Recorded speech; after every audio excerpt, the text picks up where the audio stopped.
bitch. Bam! I fell in love with the Vikings ever since I was little. I was born into a family that loved the Vikings. We always watched the games. I remember Sundays during the day, that's all we dedicated our days to, were watching the Minnesota Vikings, especially rooting on Randy Moss back in the day. Not even really being able to run as he shoots the moon to the fans here in Green Bay. That is a disgusting act by Randy Moss, and it's unfortunate that we had that on our air live. That is disgusting by Randy Moss. Fuck you, fuck you, fuck you, fuck you, fuck you, fuck you, fuck you!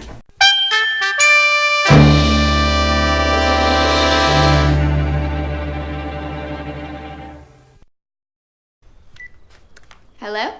Hello? Who is this? Marnie? Who is this? This is the last person you're ever gonna see alive. What?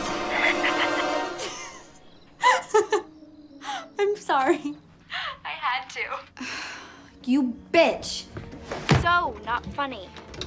Somebody falls for it every year. I don't see why you get off on this. Marnie? Marnie? Marnie?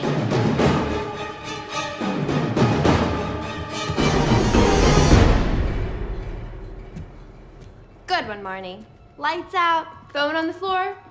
You know, you really should direct horror films. Wherever you are. Let me guess. You want me to walk by an open door frame so you can pop out, huh?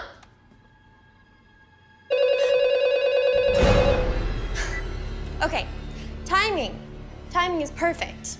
But you don't have the app on your phone, so you can't talk like Ghostface. Can you? Yes, I can. Who is this? Not an app. Is this Trevor? Do I sound like a Trevor to you?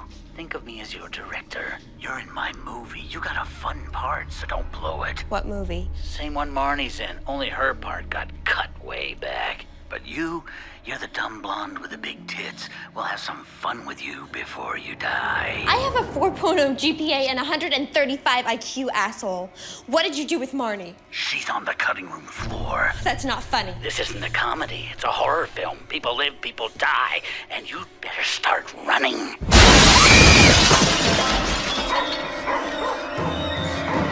Marnie?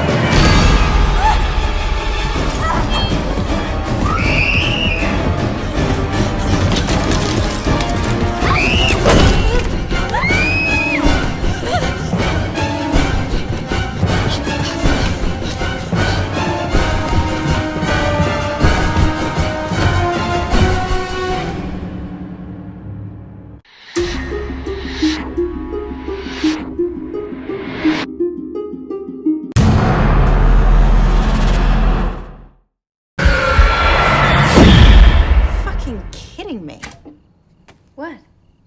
That was so fucking stupid. Pure horseshit. The death of horror right here in front of us. I jumped. It scared me. A fucking Facebook killer? You're kidding me, right? I guess now it would be Twitter. That'd make more sense.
sellout crowd in Minneapolis for this NFC North showdown.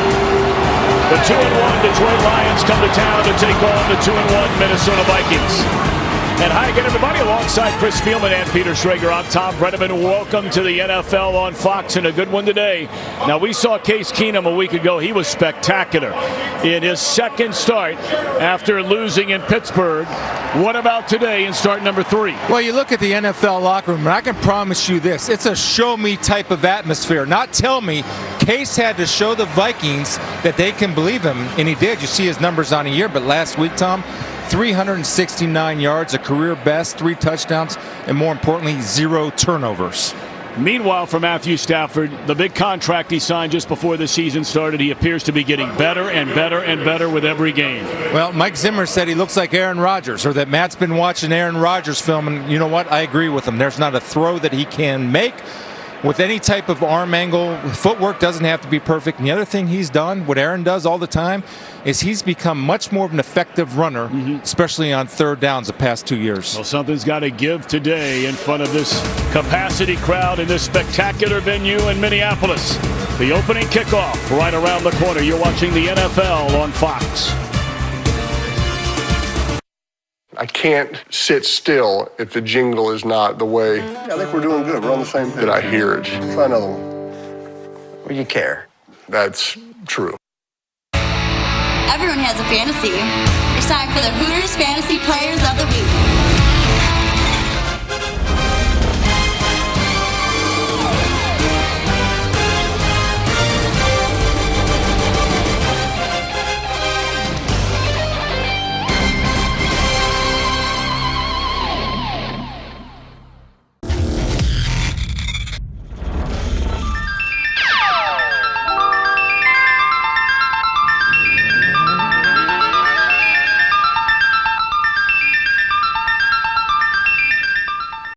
Threat Sammy White, number 85, led the team in average yards per catch for the 5th consecutive year.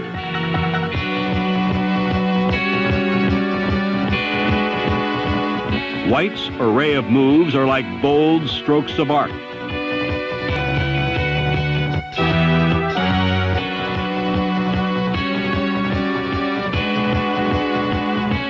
If White is the artist among Viking receivers, then the master craftsman is Ahmad Rashad. Many players in our business have great ability, but you have to combine ability with the desire to excel. And I think Ahmad has that desire to excel at his position and works hard at it full time. The essence of Rashad's craft is the precise pattern. I like to think of myself as a person who runs long patterns well, runs medium patterns well, and runs short patterns well. So there's nothing that you can come out, say, on Sunday and take away from me.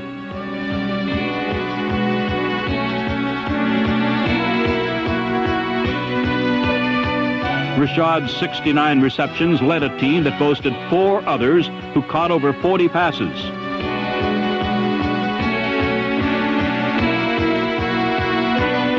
For the 2nd consecutive season, Rashad gained over 1,000 yards receiving and was named to the Pro Bowl. In an era where flashy wide receivers razzle, dazzle, then fizzle from sight, Ahmad Rashad has endured by virtue of an altogether different quality.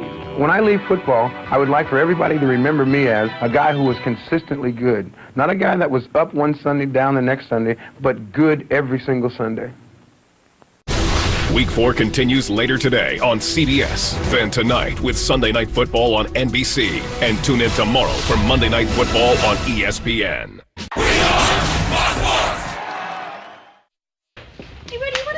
Funny. Stephen and I had a great time together. I mean, I know he liked me, but he didn't ask for my phone number or anything. Oh, well, insecurity's half the fun, right? True. Hey, have a good time. Oh, thanks, kid. Bye-bye. Bye. Oh, about Fern there. All you have to worry about is that she get lots of water and lots of love. Not too much love, Fern. You get pregnant, I'm not paying for the pruning.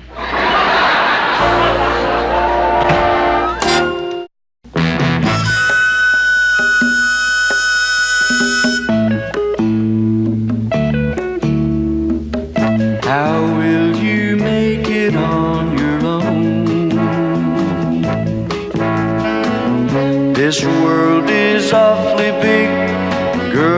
this time you're all alone, but it's time you started living. It's time you let someone else do some giving. Love is all around, no need to waste it. You can have it down, why don't you take it? You might just make it after all. You might just make it after all.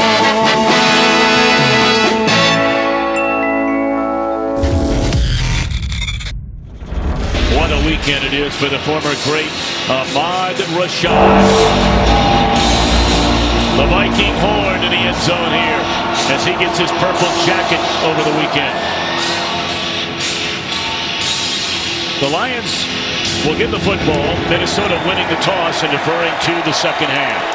And that one is into the back of the end zone. And here comes Matthew Stafford. Boy, you talk about durability. Not only production, but today makes his 100th consecutive start. That's 4th in the NFL among all active quarterbacks. 29 years young, grew up in Dallas, played collegiately at Georgia. On this second and goal, they hand it to Cook, and he will find the end zone for a touchdown. And that was a former Detroit Lion, Riley Reif, leading the way. Yeah, it's great eyes, Tom, because Riley Reif says about a paragraph to Jim Caldwell in his time spent in Detroit because he keeps his mouth shut and all he does is his job. Now watch number 71, Riley Reif, working here, clearing the way for Dalvin Cook. And I'll tell you, Easton, number 62, does a good job of hooking Longa. You get two guys in one gap, and Reif with the pancake on Ziggy Ansah. 7 points for the Vikings. Or 6, excuse me. No Givens with extra points, as we all know. Well, you're relentless on this kick. Kyle Thorbath. Except Prater. Well, he's the only one that gets a whole pass. Point after is good. Thorbath has missed 2 of those this year. I'm not going to say one man's trash because the Lions love Reif, but they didn't bring him back. But certainly is another man's treasure with the way he has played so far for these Minnesota Vikings. He's a good football player. Tell you who else is pretty good. Ahmad Rashad on Friday night inducted into the Vikings Ring of Honor. Played for Minnesota 76-82. Adam Thielen, who grew up a Vikings fan, there behind him to help him with that jacket. None bigger than the miracle at the Met. Thank you so much. It is really, and you know, when you play for a team for a long time, and to be enshrined in their Ring of Honor is one of the top, if not the top honor that you could receive. It's just absolutely fantastic. And to have all the guys here that were, you know, that I played with and hadn't seen guys in a long time, it's just wonderful. This is Dalvin Cook out of the, or no, I beg your pardon, it's McKinnon. They get a little tricky by having the running back feel the snap that was bobbled, and it looks like the Lions have recovered the football. So the biggest question is why? Why are they doing this? You're moving the football. It's something that you might rep in practice, but game speed's a little bit different. Jerick McKinnon was a quarterback at Georgia Southern, but right there, there's no need to get tricky. You're moving the football. You have number 33. Just give him the ball. There's no need to get tricky. Relationship that you forged. I think a lot of people forget this was already your 3rd NFL team in a short amount of time. What was it that made this so special for you? Bud Grant. Bud Grant was, and Fran Tarkenton. They accepted me, and it was a thing where it was a crazy time, you know, to go on with 2 teams and finally get to this team. But this was a team that had so many professionals, so many great players, that there was no peripheral craziness.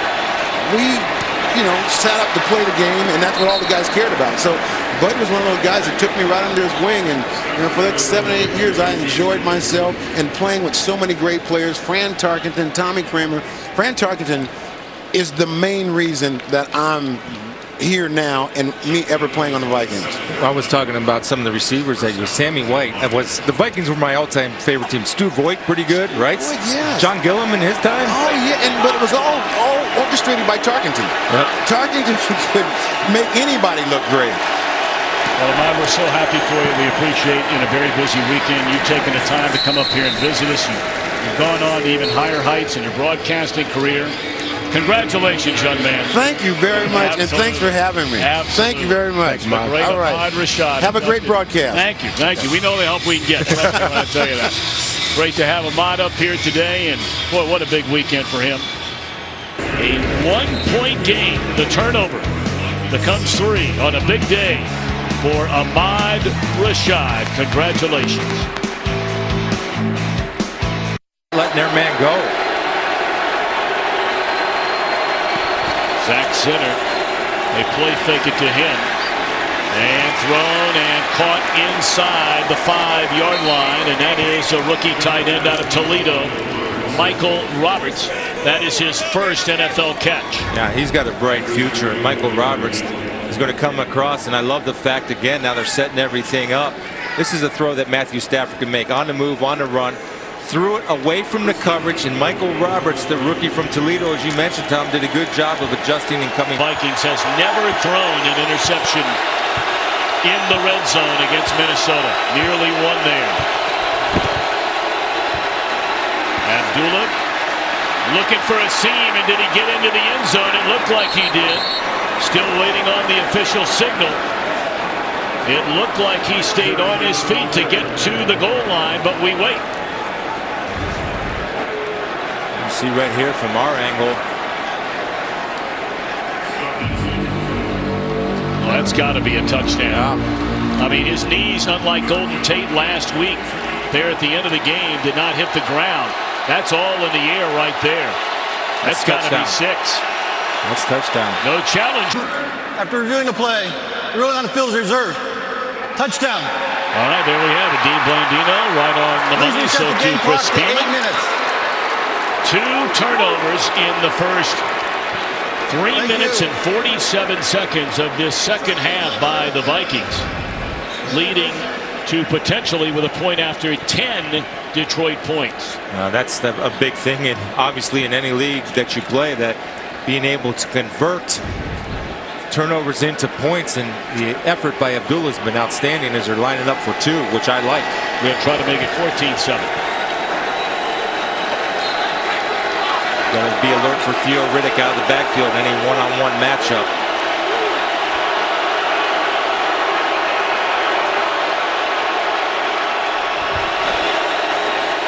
Rolling right, finding T.J. Jones, and that is a successful 2-point conversion try to make it a 2-point conversion. Couple of big turnovers for Minnesota, and it's a 14-7 Lions lead. Nothing wrong with a little bit of celebrating. Doesn't have to be on every play. Down the middle of the field and batted down. Nice play defensively by Killebrew. Chasing David Morgan. We have not heard from Kyle Rudolph today. Their outstanding tight end. He does not have a single catch in the game. And there's no threat right there. And all game long, when the Viking receivers had their hands on the ball, Detroit's been there to eliminate yards after catch. And Miles Killebrew is getting better and better each game that he plays. Outstanding job of keeping the left hand clear and batting it away. Vikings looking for a touchdown to try and tie this thing up in the final minute of the 3rd quarter. Keenum, and whacked as he was about to catch it was McKinnon by Nevin Lawson. Great break on the football by Nevin Lawson. This one from 39 yards out to bring his team within 4. And off the upright.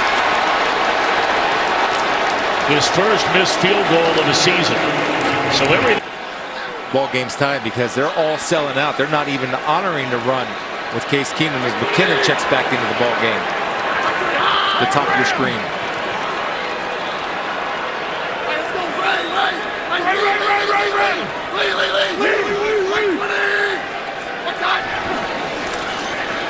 Keenum sacked all the way back to the 15 by Zettel, his second sack of the afternoon.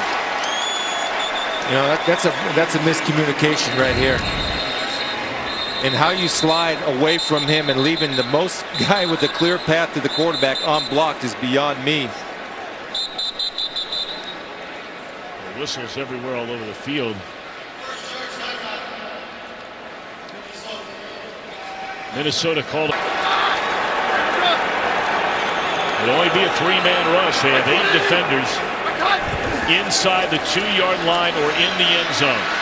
And Keenum is forced to roll and throws high, and it's incomplete. And there's a penalty flag in the line of scrimmage. And I think even on a 3-man rush in Minnesota held. Holding. Offense number 65. Penalties decline. Result of the play. First down, Detroit. So they turn it over on downs with 2:12 to go. Great stand by that man's defense right here. Pat Elflein working on a 3-man rush. He's going to get caught holding the big fella, Ashawn Robinson.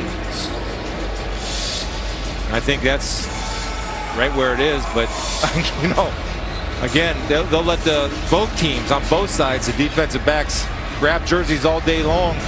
An offensive lineman punches a guy, and Zettel should celebrate because he had the play of the day. He got a sack and didn't even have to beat anybody one-on-one today. That puts them +9 on the year. A big reason why this team is 3-1. Well, when you consider that with the 3 takeaways now in the game today, that gives them 11, as you said, on the year, 14 all of last year. And, you know, we asked Terrell Austin, wonderful man, to spend time with as we did yesterday. An outstanding job of Bob Quinn, too, the general manager, building this roster, building depth in that secondary, which played great today. Defense, a name of the game. And when's the last time you said that about the Detroit Lions? It's been a while. That's back to the Spielman days. 1991, to be exact. A 14-7 win for the Lions to go to 3-1, tied with Green Bay atop the NFC North. The Vikings go to 2-2. We're back to Minneapolis to wrap things up right after these messages. 14-7, Detroit a winner today.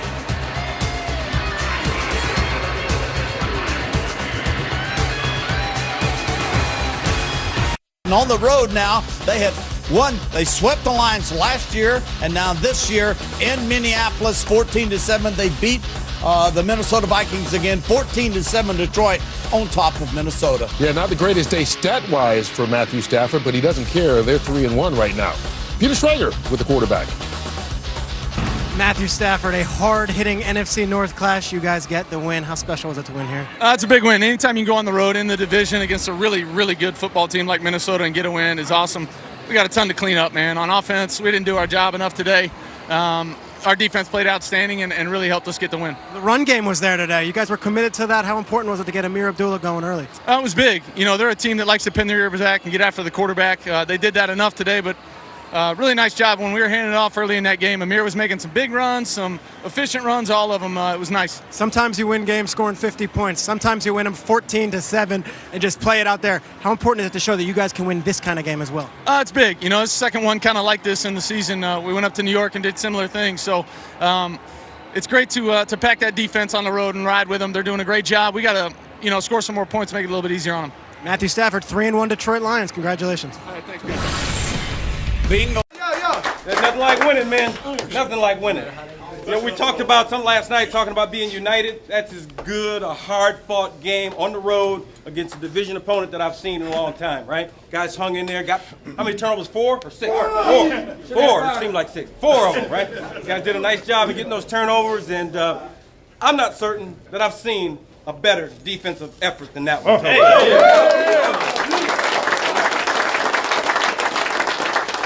It's the number 2 ranked offense in the league in their place. I mean, that's quite a feat, man. You guys did a nice job. Everybody worked at it, worked hard together, and even though offense, we ran it for, Amir almost had 100 yards. He was close. Kept it on the ground, churned some things out. Guys hung in it. Wasn't pretty, right? Doesn't have to be, right? Win's a win. We got one presentation we got to make. Halodi's gonna make it. Hey, this is Game Ball. Losing both of my parents at a young age. Stephen Longa, this is for you, buddy.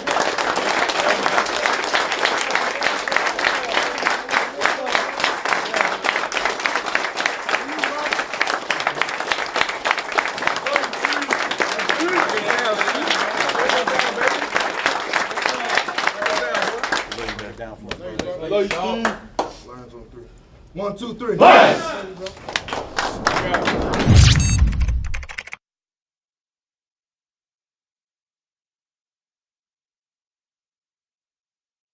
I think we haven't really come close to playing our best football. I think as a defense we're playing great. As a special teams we're playing really well. On offense we got to get it going a little bit and got to find a way to make some big plays, get the ball in the end zone, all that. Now we've played some really tough defenses and that's no excuse. We still got to be better. But it's nice to be where we are at 3-1, but it doesn't guarantee us anything. We got to keep working.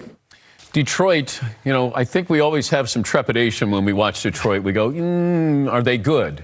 Here we are, 4 games in. Because we normally look at Detroit as being an offensive-minded team, Coach, but today they ran the ball. Matthew Stafford, he didn't play great. Yeah, he said in the sound, hey, we played ugly, I've got to play better. But I think that's good news for Lions fans. They're able to win a game without him putting up big numbers, and that's going to be good for them down the road. We saw the injury to Dalvin Cook. Let's find the severity of that. Bring back Mike Florio. Mike. Yeah, guys, after the game, Coach Mike Zimmer told reporters they fear it's an ACL injury. I'm told Dalvin Cook telling people he thinks the ACL is torn. MRI on Monday to confirm what the Vikings fear. And if he's gone for the year, it's a huge blow to that offense. He had been averaging nearly 24 touches per game. Without him, Jerick McKinnon, Latavius Murray, and maybe whoever else they can find to come help carry that load. Dan. Mike, thank you. Sunday Night Football is coming up. Jimmy Graham, now in his 3rd season with the Seahawks and living in Seattle, makes it easy for Graham to enjoy one of his favorite activities. He is crazy. A certified pilot. That's when you know you got too much money. He said, quote, you never know how long you'll last in the NFL, but I can fly for the rest of my life.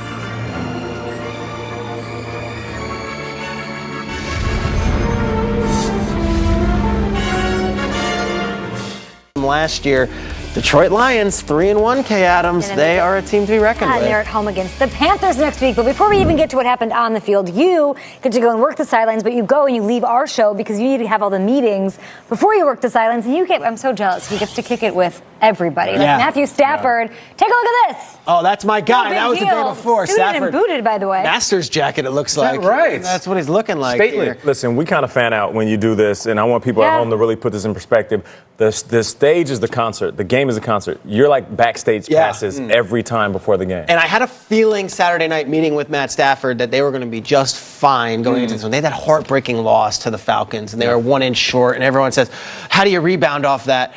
And Jim Caldwell is the perfect guy. If you watch the mic'd up stuff that was on Inside the NFL or some of the stuff that we've had, that play happens in real time, and everyone on Twitter is exploding, and the announcers are confused. Jim Caldwell says, okay, the ref's explaining it to him. He goes, and the game's over, 10-second runoff. Caldwell goes, all right, takes it. They go to the locker room, and that's Jim Caldwell. It's like, there's none of this. It's this. Yeah. And as much as that might frustrate fans, and he's not one of these guys going nuts, he's not Jim Schwartz on the sideline, the team responds off that. So when things are going crazy and their offense can't get going, that's what you want. That's what they have. Got the extension for a reason, right? He got the extension. Now here's what I'll say about Matt Stafford and that team. It's different than last year. Last year, it was Stafford throwing everyone on his back and saying, come on, I will do it all. I will make it happen. Zach Zenner's in the backfield. Stafford against the Giants on Monday Night Football threw 15 pass attempts. Yesterday, he did next to nothing. He was getting sacked. They find ways to win this year. 209 yards last 209 yards. They're 3-1, and Stafford hasn't even had that huge game yet.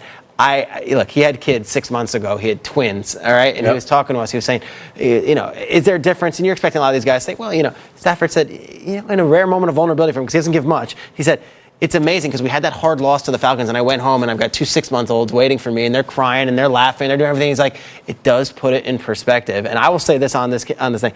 There are 3 quarterbacks in the league that I would want as my quarterback. It's Aaron Rodgers, Tom Brady. I'm putting Stafford in that list. He's number 3. That guy is... You always have, and he is worth every penny of that new contract. Really quick, Schrager, on the flip side, Dalvin Cook leaves this game. Did not look good. And then Latavius Murray, friend of the show, is going to have to step up now. And this is cute and all, Kyle, but... Never mind, Vikings fans. Your season is in the hands of that man on the left in a full Wimbledon windsuit. That was him hosting our show. This guy's 6'3", 230. He's got 40 balls in this league. He's been a 1,000-yard rusher in this league. Tay-Train can play 12 touchdowns a year ago. Faith in the man in the windsuit, Peter. That's our guy. It's on Latavius. That offense works through the running game. It's on Latavius. They brought him there for a reason. It's true, and they had him before Dalvin. Yes, they did. Free agent pickup out of the running backs into the offseason, and they got him there before they actually drafted Dalvin Cook. So listen, it's your time to step up. I'm calling you out, Latavius. Let's go, baby. We need you to make some plays. True friend of the show, K-Train. McKinnon will be a thing. Yeah, you guys look like you were in a photo booth at a wedding when he was on the screen. Come on, ride the train.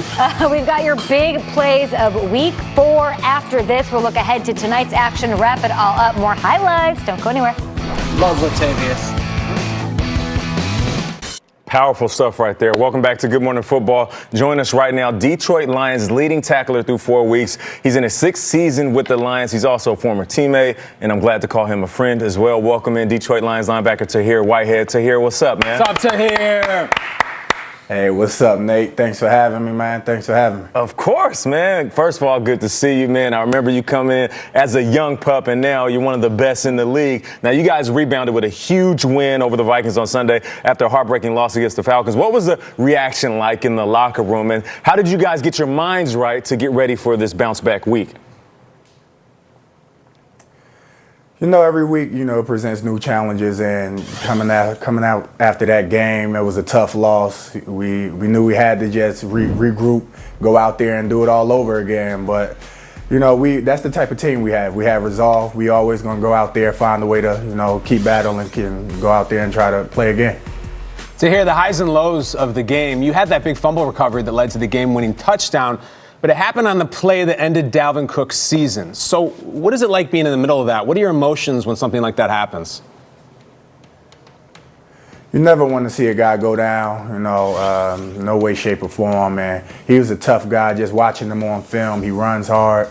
He has that. He had that spunk to him. And to see a guy go down like that, that it definitely hurts. You never want to see a guy get injured in this game. We all out here just, trying to make it, trying to find a way to win and provide for our families. So I definitely sent him some love on Twitter to make sure that, he's feeling good and, let him know that his future is bright. Tahir, I've been doing the Lions games this year. I did a few last year. Last year, you guys on the defensive side of the ball only had 14 turnovers as a unit. We are 4 weeks through the season, and you guys have 12 forced turnovers already. One of the top 5 defenses in the league. You held the high-flying Vikings to 7 points. What's the difference this year from last year? Making the conscious effort to go after the ball. Our defensive backs are doing a great job just ball hunting, and they're going up for the ball, making the plays. They say the 50-50 plays. We're coming down with them, and that's really making a difference. Even with the forced fumbles, guys putting the hat on the ball, guys poking at the ball. And, turnovers don't happen unless you're actually working at them. And, we did a bunch of turnover drills and circuits this all season. It's starting to pay off. Now, you practice against this offense, the Lions, week in, week out, every day. How does the celebration for touchdown stuff go down? Is this stuff that they're showing you in practice? Are they coordinating it in the locker room during practice? I need to know. Definitely not. I'm just as surprised to see it on game day as you guys. So, I get a kick out of it. They're definitely creative, but that's wide receivers for you. Nate would know. So tell me, when you get in the end zone, the pick six, you're not going to get creative? Oh, I'm definitely going to try. See, I'm stiff, though. I don't have no moves, so, I'm going to definitely try to bust something out. You have to. Tahir, we talk a lot on the show. We have a lot of fun with the Packers and the Lions, the rivalry, the matchups and everything. This team for you guys, like you've talked about, seems to be a little different, all right? Green Bay got Detroit last year, but you got a different swagger this year. Tell us why Aaron Rodgers should be worried. Because, man, we're hungry. He know every time he comes to our house, we go to their house, it's going to be a battle. It's a division game. It's the black and blue division. Every time you play anyone in this division, it's going to be a hard-fought battle. And, it's been a long time coming, I should say. I don't think he's just sitting up there just thinking, it's going to be an easy win anytime we play each other. But, I like playing against Aaron. Tahir, we saw the locker room speech and Haloti Ngata giving the ball to Stephen Longa. For those at home who don't know, your fellow linebacker, Stephen Longa's father, passed away on Thursday when he was tragically hit by a car. He was at practice, had no idea, walks off the practice field and is told by the coaching staff, hey, there's some news. From Thursday to Sunday, what is that like for a linebacker's room, and what is that like as a teammate, knowing the emotions leading into that game for young Stephen Longa? It's rough. You just have to find, it's hard to, really find the words, knowing that him and his father were so close. And, we just have to be there for him. That's our brother, and I've been in constant communication with him all day, every day, just trying to make sure that he's in good spirits, making sure that he's okay, let him know that I'm constantly praying for him, that we're praying for him, and if he needs anything from me personally, from the team, don't hesitate to ask. And, Steve has a big heart, and, that it just for him to see how distraught he was, it definitely hurt me. So, I'm definitely, just going to have to be there for him as much as possible. We're going to have to rally around him. As we all, our thoughts and prayers with him and his family. Now, the Lions made headlines off the field this weekend when owner Martha Ford, she was asking players not to kneel for the anthem, but also came out and said she'll pledge her support for the players' causes. Tell us about that conversation and what you guys and Ms. Ford want to do working towards all that.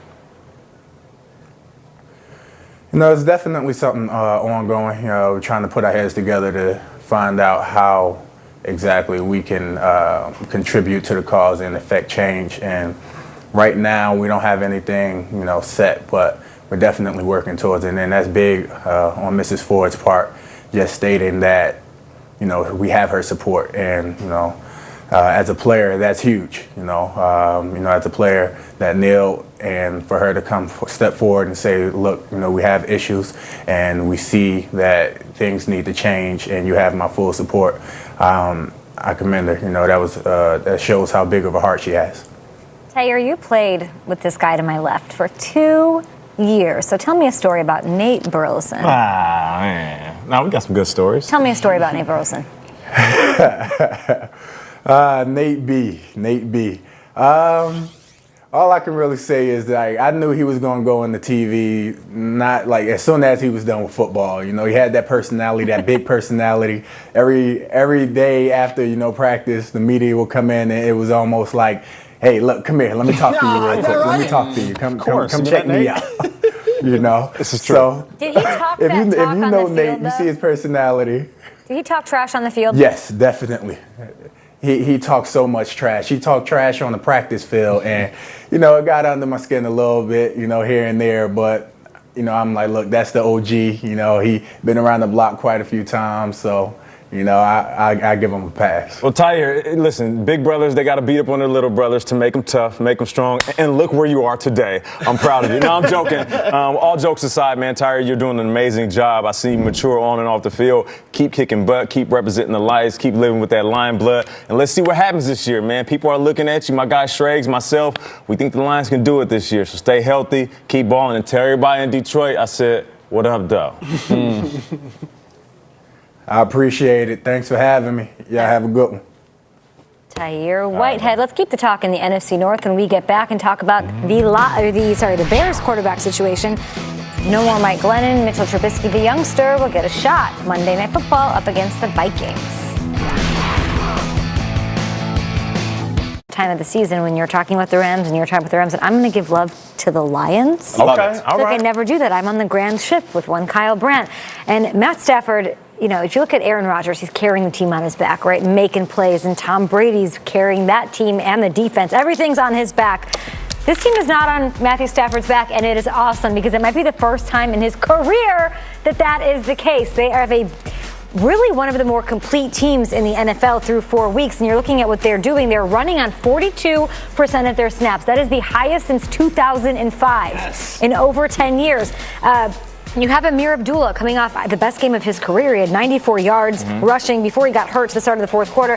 But they're getting him out there and taking some of the pressure off of Matthew Stafford. He doesn't have to do it all. And we're getting boring Lions games back-to-back on the road. And it's what we asked for, right? Where it's don't take years off of my life on my Sundays watching these games and the comeback action. Matthew Stafford having to do everything. It's not like that anymore. And it's not even all on the offense. The defense is making plays as well. You have Anthony Zettel really emerging as a force. You have, Miles Killebrew. You have all these guys. If Ziggy Ansah can start making something happen out there, I'm pretty impressed with what the Lions are putting together on both sides of the ball. They are balanced and complete, and it's pretty awesome. And boring is good. Boring is great. Boring is great. The third aspect of that is the special teams. You know, offense, defense. Special teams player of the month in Matt Prater. Agnew returns kicks, and they've got the best punters, Locke and Sam Martin, so they're good. Matthew Stafford doing some things, not having to do it all. All right, we'll be back after this. We've got more guests rolling through. We've got Jordan Jenkins of the Dead. Hey, Jordan. Hey, what's going on? That's a nice blazer. Those see fashion, perfect segue. What's up, man? You never realize where you lost time when you crucify yourself.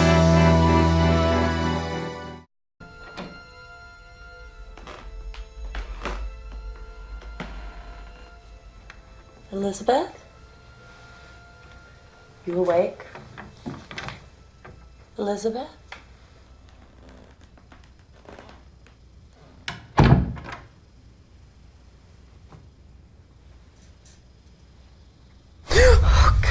You know, if you're going to snoop around in other people's business, you should ask for permission first.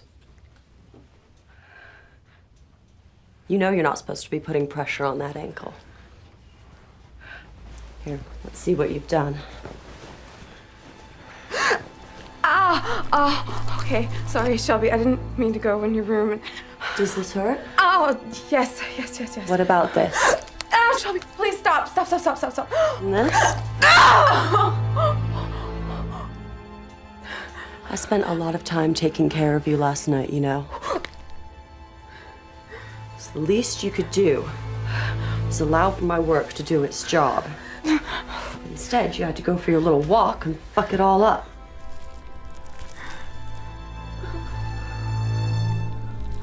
Looks like I'm gonna have to set this again. No, Shelby, please, why are you doing this to me?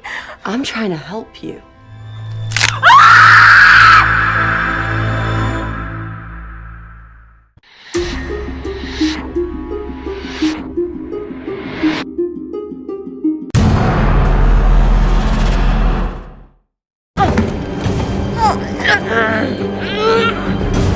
Looking for something, bitch?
Let's play How Dumb Is That Cheerleader? In today's episode, we have guests from the Minnesota Vikings cheerleaders. And joining them in this episode will be the Carolina Panthers cheerleaders. As you're watching the second season premiere of How Dumb Is That Cheerleader? Let's get started! Let's go!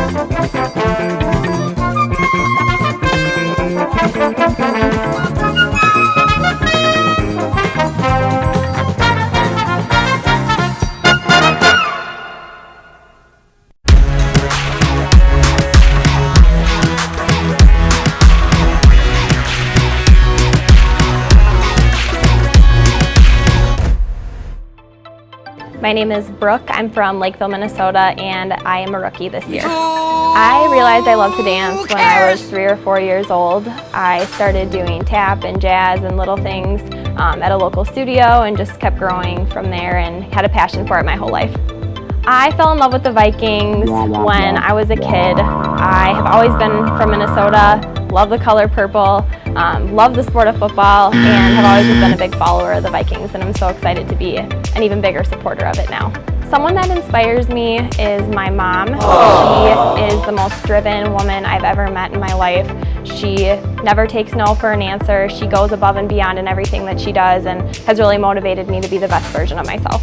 My favorite part of the stadium is actually on one of the top floors when you're going up the escalator and all of the football helmets from all the high schools. I remember seeing that and feeling so included in really part of the community, just seeing my high school's helmet on there. Just like I said, I'm a football fan, so thought that was such a unique touch that I really admired about the stadium.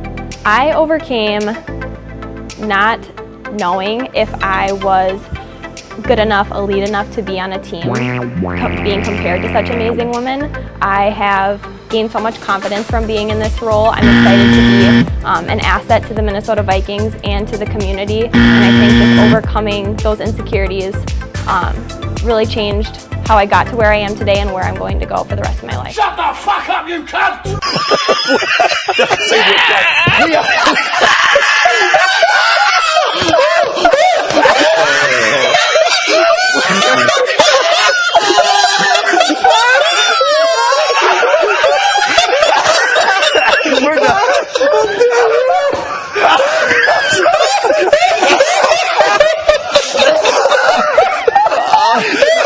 I knew I was going to do it.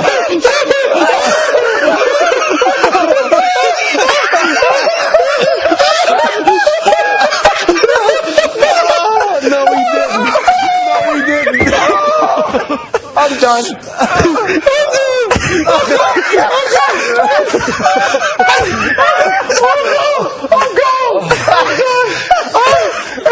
I have tears. I have freaking tears in my eyes.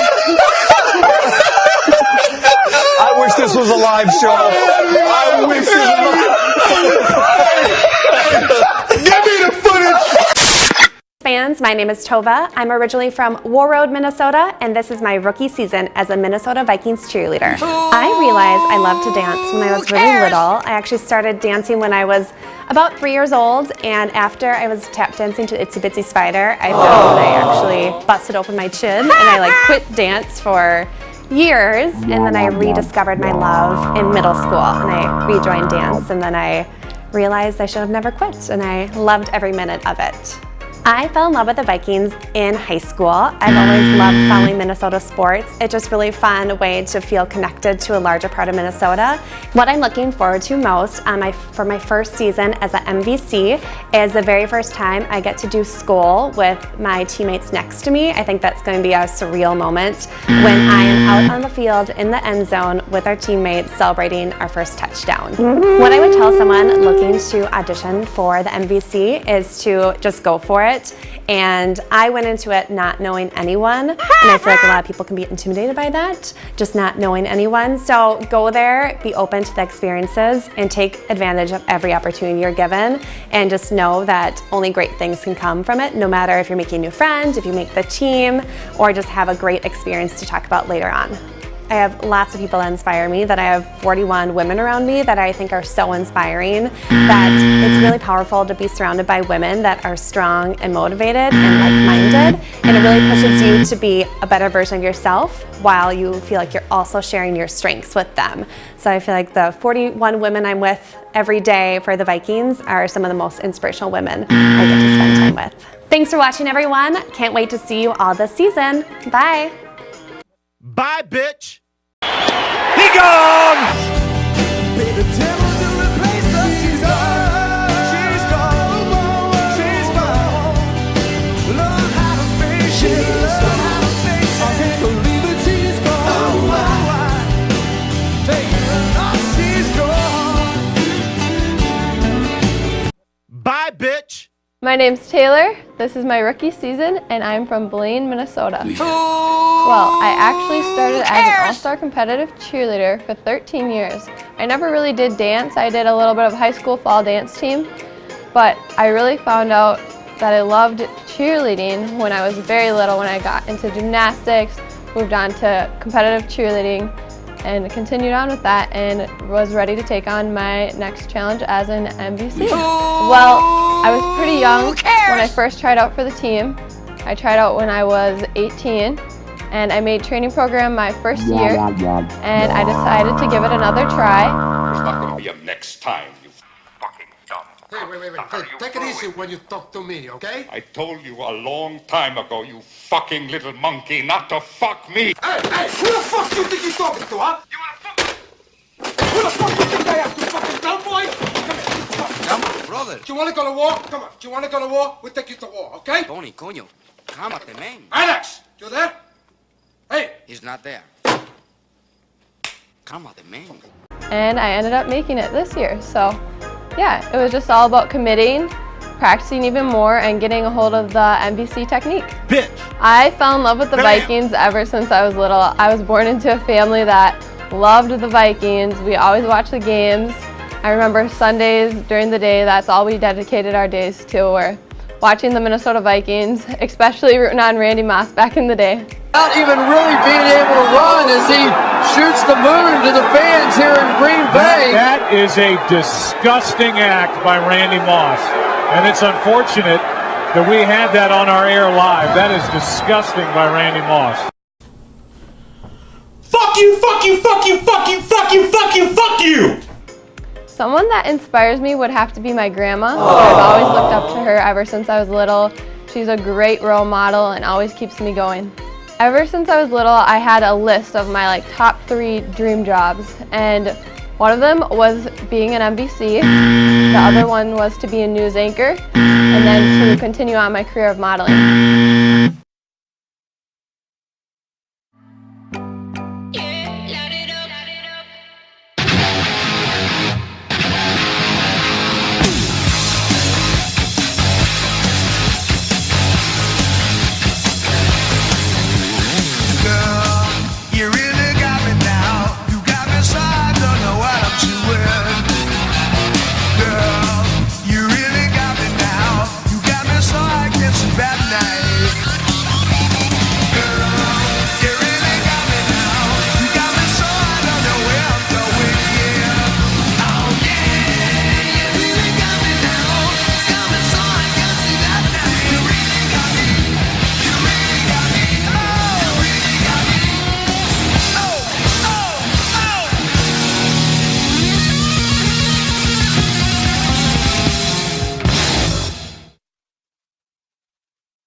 You feed off the crowd, you feed off your teammates.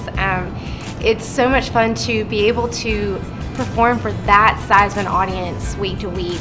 Your heart's racing, you hear the fans, and just trying to really enjoy that moment. You're surrounded by this incredible team and part of an amazing organization, and with cheering fans, and being a part of something that's so much bigger than yourself. I work in higher education. I love working in the college environment and helping students through that process. It's been an incredible experience to be behind the scenes. I did it as a student, and now I'm being on the other side of that line, and it's just great to be able to help another student reach that goal of walking across the stage and graduating.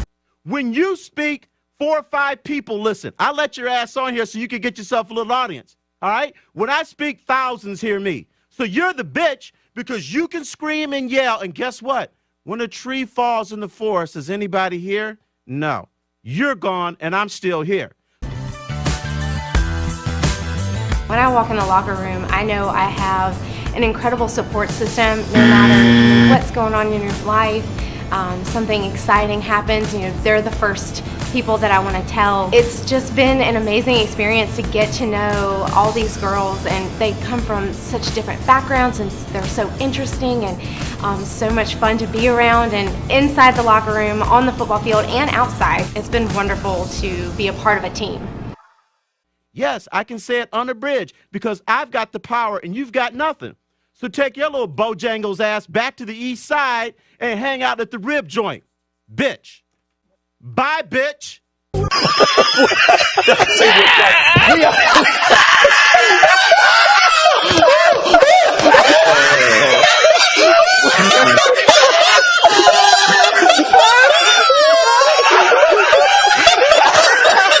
We're done.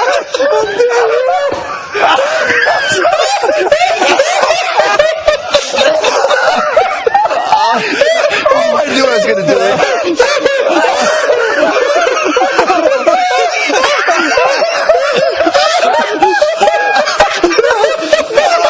No, we didn't. No, we didn't. I'm done.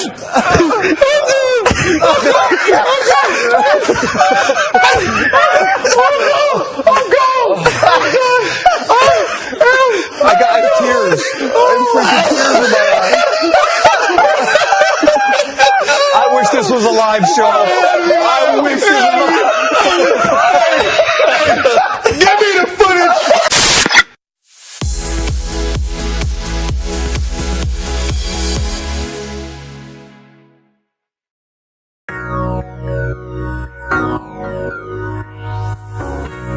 I fell in love with it. Stepping on the field for the first time as a rookie, I knew that this was my home.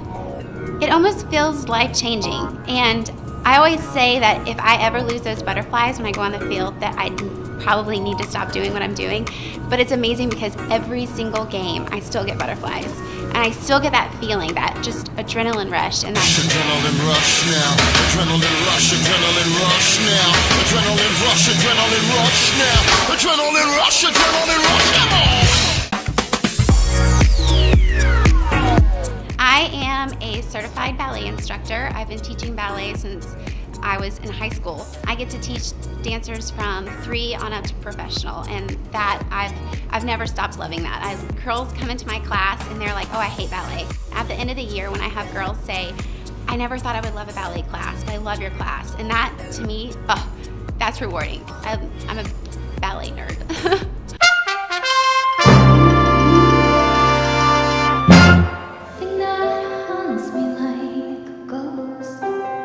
Hayden, stop! Kendall, was that a plie? Was that really a grand plie? Do it again, start over. You can all thank Christy for my mood. She stood at my front desk and yelled the F word 17 times. That's sickening! Oh, Jill, I'm sorry. Chloe, has nothing to do with you. You are a wonderful little girl, and everybody likes you. I feel rotten that I have to send Chloe in there on the heels of this big argument that I had with Abby.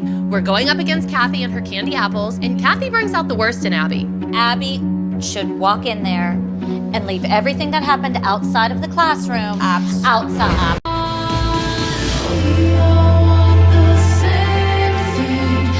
Chase her, go, chase her, keep running. Kendall, you're chasing her! What? What did she do? Kendall, when you chase someone, should you be in front of them or behind them? When Kendall and Chloe and Maddie all ran to the middle and they all got balled up, and she yelled at Kendall. Okay, Kendall, meet Asia. You're going to chase her around this room. When you get up, you go behind her. You fall in line behind her. I know, but she was still doing her grande when we rolled up. I expect you to go into another room or the den and start working on that number. Every step of it. Go. I work my... I don't have anything to discuss. Listen, I But need why to is your find kid out... crying? Everybody else. Because everybody else you can tell don't that she's a scream at baby. any other kid like you scream at her. You say one thing to that kid and boo-hoo-hoo-hoo-hoo, she's crying to her mother. You know what, Kendall? You want to be the baby of the team? That's fine. Go. There's the door right there. Abby, I wish it were that easy. And I if that's understand that, really what you want, then we will. That's not what I want, but I don't that's want what you wanted. crying, boo-hoo. I don't either. The other moms can't. The kid is a brat. Is Are you crying. kidding me? She's crying. There are brats in there, and Kendall's not one of them, and you know it. Congratulations, Chloe. Great job. Thank you. You danced really well. Thank you. But I need you to realize you're now taking private lessons at the studio like you should have been all the time. No, she always did. You need to look at that attendance record in our studio yeah. because you have a weird sense of when she was there. I don't because I drive her. So I know when I'm racing Maybe to she's get sneaking there. out the back door to meet some guy. I don't know. Don't say that about a 12-year-old. That's well, wrong. you're pushing that point. See what our mother does? I want to give this kid some praise, and Satan, Satan destroys it. And if you're not going to improve the way Maddie's improving, then you'll be replaced. That's it. There's no room for slackers on this team. It is called I Just Want to Stay at Home and Eat Chips. No. She can't even remember the name of the dance. I just want to sit on the couch and eat chips. Hence the couch. Is this not a couch? Could be a sofa. Could be a love I seat. just thought it would be like my interview. No. I thought it was I Just Want to Stay Home and Eat Chips. All I want to do is just stay home and eat chips. No. So the little smartass is trying to tell me that that's not the quote that she said, that we're wrong.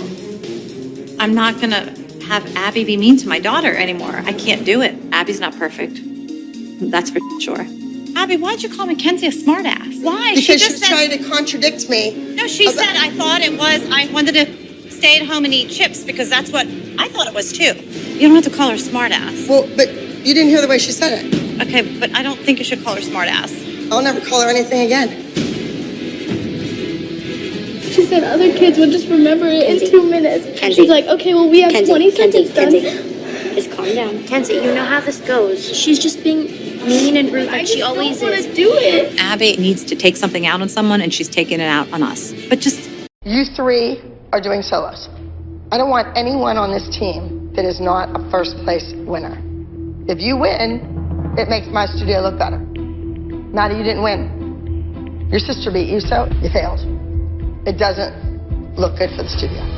Abby has too much on her mind. She moved the team to LA. She's trying to open a brand new studio. And now we're on a losing streak. Even Maddie hasn't won first place yet. Let me ask this question to all of you. How many people are sitting on a yoga ball every morning?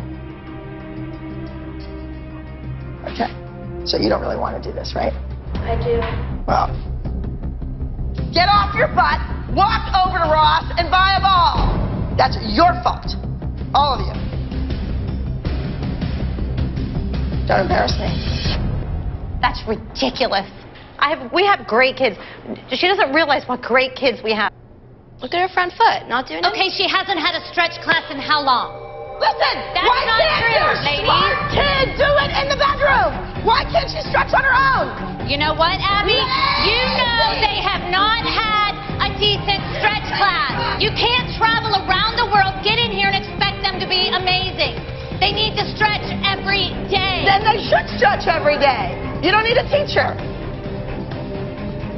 Don't you want your kid to be better than the rest of the She kids? is, in my mind, yeah. Kendall, you're finished for today. Abby, stop it. Why do you have to pinpoint one kid all the time? You're the one telling me that your kid's better than everybody else. I said in my mind, she's fine. This isn't about you, Kendall. It is about you. No, it's not. It is not. It is not. Well, Kendall, I guess when we were shooting that video in that airplane hangar, you should have been in class, sweetheart. No, that's not what we said. I'm done. You are more worried about your friendships with all of these women than your own kids, and you know it. My kids- The same thing about worrying about a guy instead of your own kids. Yes. My kids come Going first from to one me. husband to another instead of just worrying about your kids? Please. We have a happy household. Well, your kid doesn't look very happy to me. Really? Absolutely. I think Sophia Lucio rocked her world.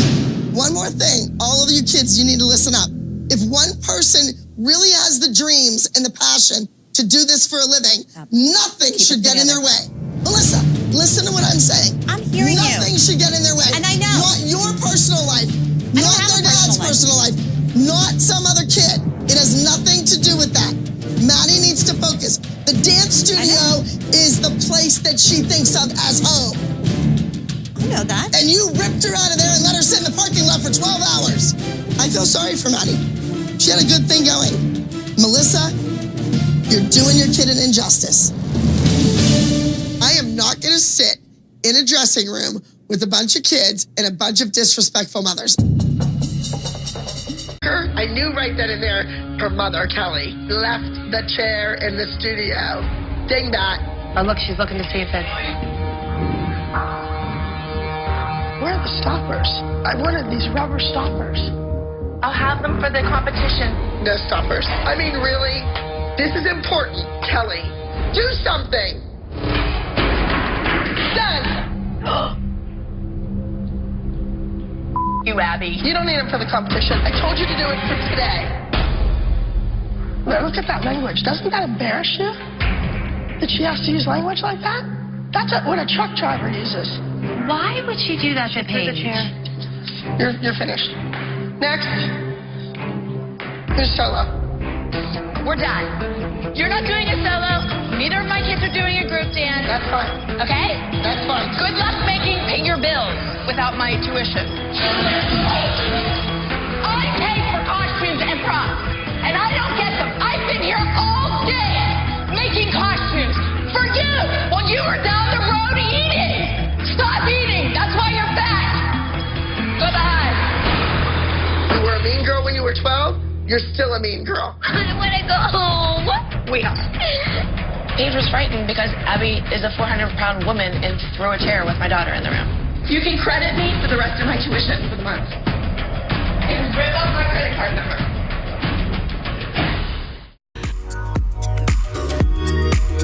As a woman, it's ultimately the best thing that you can do for yourself is to surround yourself by other people who are accomplished in their own worlds. You want to practice hard so you can play hard. And I mean, that's what we're doing. We get out there and we're prepared, we're excited, and we just have the time of our lives.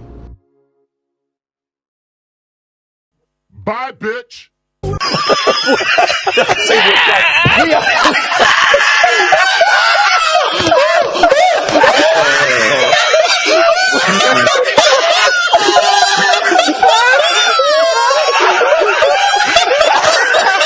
We're done.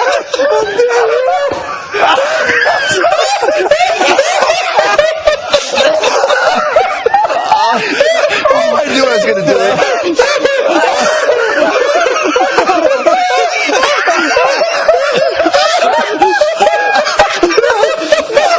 No, we didn't. No, we didn't. I'm done.